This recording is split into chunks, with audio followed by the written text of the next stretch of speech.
Sur le terrain, la planification des soins donne souvent du fil à retordre à beaucoup d'étudiants en soins infirmiers. Entre les soins à organiser, les imprévus et la coordination avec l'équipe, difficile de savoir par quoi commencer. Et pourtant, une mauvaise planification peut vite entraîner des retards dans les soins, des erreurs et une surcharge de travail. Beaucoup pensent qu'il suffit de faire une liste de tâches alors qu'en réalité, une bonne planification exige une réflexion stratégique. Dans cette vidéo, je vais t'expliquer comment structurer correctement une planification des soins, les outils que tu peux utiliser et les erreurs à éviter avec des exemples concrets pour que tu sois plus organisé et serein en stage et dans ta future pratique. Et bonne nouvelle, tout ce qu'on va voir ici est détaillé dans un guide complet que tu peux retrouver en tapant planification des soins sur Google ou en cliquant sur le lien dans la description. Donc pas besoin de prendre de notes. Bonjour, je m'appelle Clément, je suis infirmier, fondateur de cette chaîne YouTube et de la plateforme Race2Nipsey qui t'accompagne tout au long de tes études en soins infirmiers. Tu peux la tester gratuitement en cliquant sur le lien dans la description. Et si cette vidéo t'est utile, pense à la liker et à t'abonner à la chaîne, on sort une vidéo chaque semaine pour t'aider. En stage et dans ta pratique, tu vas devoir prendre plusieurs patients en soins et gérer des soins variés, des imprévus et coordonner une équipe pluridisciplinaire. Comment t'assurer que tout est bien organisé et que tu n'oublies rien ? Grâce à la planification des soins. La planification des soins est un outil d'organisation du travail de chaque professionnel de santé. Elle permet de visualiser l'ensemble des soins à effectuer, valider ou à prévoir. Elle facilite la gestion des soins en offrant à chaque membre de l'équipe une vision globale des soins à prodiguer et ceci permet d'assurer la continuité et la sécurité des soins. Mais attention, planifier ne signifie pas juste faire une liste de tâches. Une bonne planification implique de prioriser les soins selon l'état de santé du patient, de tenir compte des ressources humaines et matérielles disponibles et de l'organisation du service, d'adapter les soins en tenant compte des besoins, des préférences et des habitudes de vie du patient, de te coordonner avec les autres professionnels de santé afin que chaque professionnel soit en mesure de contribuer de manière optimale et cohérente à la prise en soin du patient. Le patient est au cœur de cette planification. Il ne doit pas être un simple bénéficiaire des soins, mais être un acteur de sa santé et des décisions qu'il concerne.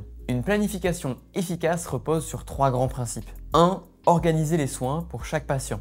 Qui fait quoi, quand et quelles sont les priorités. 2. Organiser le travail en équipe, répartition des tâches et collaboration. 3. Anticiper les urgences et imprévus. Garder de la flexibilité ainsi qu'une organisation rigoureuse. L'objectif n'est pas simplement d'enchaîner les tâches, mais d'adapter la prise en soin en fonction des besoins réels du patient. En effet, les objectifs de la planification de soins sont multiples. Mettre en place une organisation centrée sur le patient plutôt que sur la tâche, cela implique de regrouper les interventions pour soigner et garantir une prise en soin globale du patient. Privilégier la sécurité et la cohérence des soins, ce qui signifie que les soins doivent être dispensés de manière sûre et cohérente dans le respect des valeurs de notre profession. Permettre une visualisation complète des activités de soins pour un groupe de patients sur une période donnée et par catégorie professionnelle. Cela facilite la continuité des soins entre les équipes et permet de ne pas faire d'oubli. Permettre de répartir équitablement le travail entre les membres de l'équipe soignante en tenant compte des compétences de chacun. Maintenant que tu connais les principes fondamentaux et les objectifs de la planification des soins, voyons comment la structurer concrètement. Une bonne planification repose sur des informations claires, organisées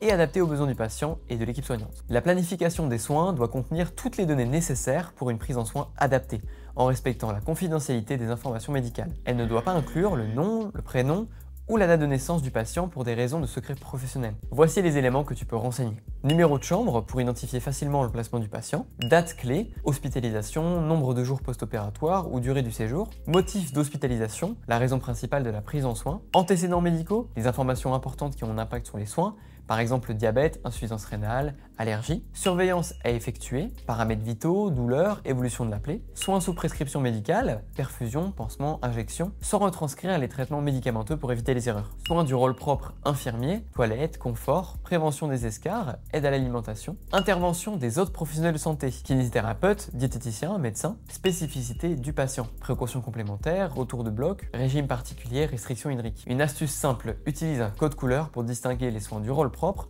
les soins sur prescription médicale et les interventions des autres professionnels. Pour bien organiser et coordonner les soins, il existe 2 types d'outils. Les outils traditionnels, papier, et les outils numériques, logiciels de santé. Longtemps utilisés, les dossiers médicaux papier et le Cardex permettent de consigner les soins et les surveillances à effectuer. Simple et accessible, ils présentent toutefois des limites. Mise à jour manuelle, risque de perte ou d'erreur et confidentialité plus difficile à garantir. Les outils numériques. Les logiciels comme Titan, Tracker et les DPI permettent une gestion en temps réel, facilitent la coordination et réduisent les erreurs grâce à des alertes automatisées. Cependant, ils nécessitent une formation et peuvent être coûteux et exposés à des risques techniques, comme les pannes ou les cyberattaques. Quels outils privilégier? Les outils numériques sont plus performants pour la coordination des soins, mais les dossiers papier restent utiles en cas de panne ou d'absence de solution informatique. Idéalement, il faut maîtriser les deux pour garantir une organisation fluide et efficace. Même avec une planification rigoureuse, des imprévus peuvent perturber l'organisation. Les urgences qui modifient les priorités, la surcharge de travail qui complique l'application du planning, les problèmes de communication entre les différents professionnels. L'essentiel est donc de garder une planification flexible